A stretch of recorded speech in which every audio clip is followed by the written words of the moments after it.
ওনাদের বাড়ির ওখানে এসে যখন উনি সেন্সলেস হয়ে গিয়েছেন, তখন ওই জিনিসটি ওনাদের বাড়ির আঙিনা থেকে কিছু দূরে দাঁড়িয়ে থেকে থেকে অনেক গোঙানি দিচ্ছিল।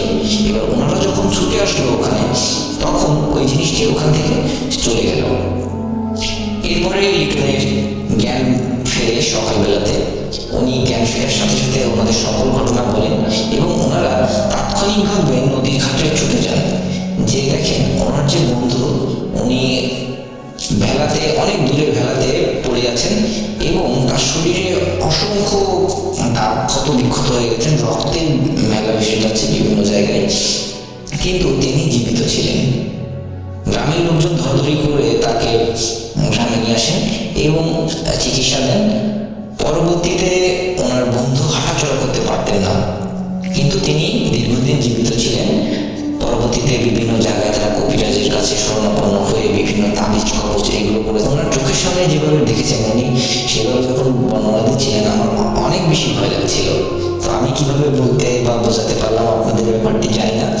যদি রাসেল ভাই আপনার ঘটনাটি ভালো লেগে থাকে, তাহলে শ্রোতাদের উদ্দেশ্যে ঘটনাটি প্রচার করবেন এবং সবাই ভালো থাকবেন। ধন্যবাদ।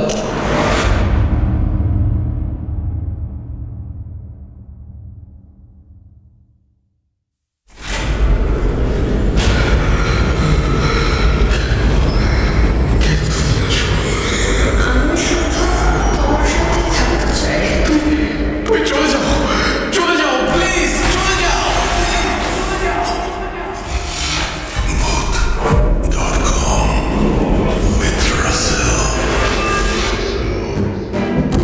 Welcome back, happy new year.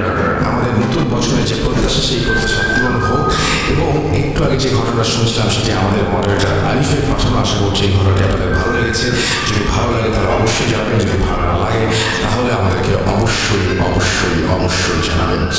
আমি এখন যেটা করতে চাই সেটা হচ্ছে, আসলে এই উইকে আমরা অনেকগুলোই ঘটনা পেয়েছি, যে ঘটনাগুলো প্রত্যেকটি আসলে পড়ার মতো, কিন্তু সবগুলো তো পড়ে শোনানো এখন সম্ভব হবে না, কারণ আমাদের সামনের যে সময়গুলো আছে সেই সময়গুলো আমাদের আরো বেশি ঘটনা আপনাদের কাছ থেকে পাবো আশা করি, এবং আপনাদের কাছ থেকে ঘটনা শুনবো সেটাও আশা করি।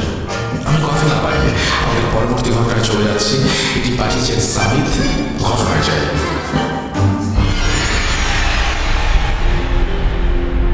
আসসালামু আলাইকুম রাসেল ভাই ও প্রিয় লিসেনার, আশা করি সবাই ভালো আছেন ও সুস্থ আছেন।